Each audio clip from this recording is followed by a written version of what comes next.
સુરતમાં આહુતિબેન મહેશભાઈ પટેલના સ્મરણાર્થે મહેશભાઈ બાબુભાઈ પટેલ દ્વારા આયોજિત સુરતના મગદલ્લાને આંગણે ભગવાન શ્રી સ્વામિનારાયણના સર્વગુણ સંપન્ન વિદ્વાન સાધુ પૂજ્ય સત્ય શ્રી ભગવાન શ્રી રામના જીવન ચરિત્રો સબર શ્રીરામ કથાનું સંકીર્તન સાથે રસપાન કરાવશે।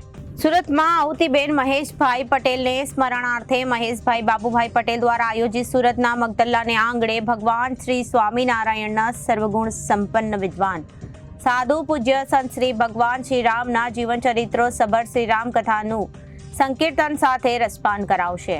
આ કથાનું આયોજન સોમવારથી રવિવાર સુધી રાખવામાં આવ્યું છે, ત્યારે આજ રોજ કથાનો શુભારંભ થતા પોથી યાત્રા યોજાઈ હતી। ઉલ્લેખનીય છે કે સતત 2 દાયકા કરતા વધારે સમયથી દેશ વિદેશમાં લોકોને મહાભારત, ભાગવત, રામાયણ, સ્વામિનારાયણ ચરિત્ર અને શિવપુરાણ જેવી કથાઓ કરીને લાખો લોકોના જીવનમાં પરિવર્તન લાવ્યા છે। ત્યારે સુરતના મગદલ્લા ખાતે કથા યોજાતા મોટી સંખ્યામાં લોકો ઉમટી પડશે। મારું નામ મહેશભાઈ બાબુભાઈ પટેલ, પાંચિયા પરિવાર, રૂંડ મગદલ્લા। મહેશભાઈ, કઈ કથાનું આયોજન કરવામાં આવ્યું છે? કઈ તારીખથી કઈ તારીખની છે ને શું સમય છે, શું કહેશે? કથા 23 તારીખથી આજથી શરૂ થઈ રહી છે અને 29 તારીખે એમનો વિરામ હશે, એટલે 7 દિવસની કથાનું આયોજન, ભવ્ય આયોજન શ્રી રામકથાનું રાખ્યું છે। કથા રાખવાનો મુખ્ય ઉદ્દેશ શું છે?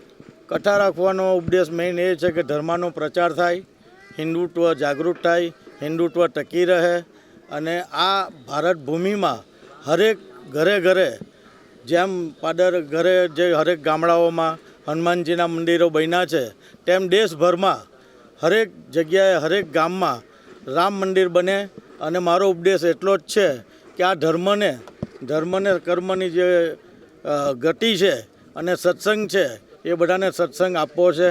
જીવનમાં બધાના સંસારમાં સુખ શાંતિ સમૃદ્ધિ બની રહે, બધા સુખમય જીવન જીવે અને બધાને ભક્તિમય ઉપદેશ મળે, એ જ મારો ધર્મ છે। દર્શક મિત્રોને ભાવથી જય શ્રી રામ। આજે અહીંયા મગદલ્લા વિસ્તારમાં મહેશભાઈ બાબુભાઈ પાંચાણી પરિવાર દ્વારા, પાંચિયા પરિવાર દ્વારા સુંદર મજાનું શ્રી રામકથાનું આયોજન થયું છે।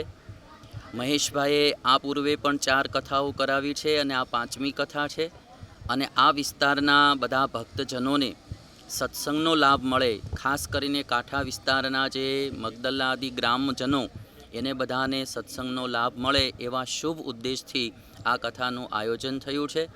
અને મહેશભાઈની એક દીકરી હતી, આહુતિ જેનું નામ હતું, જન્મથી જ દિવ્યાંગ હતી અને બેડ રેસ્ટ ઉપર હતી, તો અમારે મહેશભાઈ એમના ધર્મપત્ની સુશીલાબેન એમણે એમની 31 વર્ષ સુધી દીકરીની સેવા કરી અને એ દીકરી પ્રત્યે એટલી એને સદભાવના હતી, એટલે આજે એ દીકરીની પુણ્ય સ્મૃતિમાં પણ આ કથાનું આયોજન થયું છે। અને મહેશભાઈનો એક જ ઉદ્દેશ્ય છે કે આ વિસ્તારના લોકોને સત્સંગ થાય અને ખાસ કરીને બધાને ભોજન પ્રસાદ મળે અને બધા લોકો ખૂબ આનંદિત બને, એટલા માટે આ કથાનું આયોજન થયું। કેટલા દિવસ ચાલવાની? આ કથા 7 દિવસ ચાલશે, 23 થી 29 ડિસેમ્બર સુધી આ કથા ચાલશે। સમય છે બપોરે 3 થી 6:30 વાગ્યા।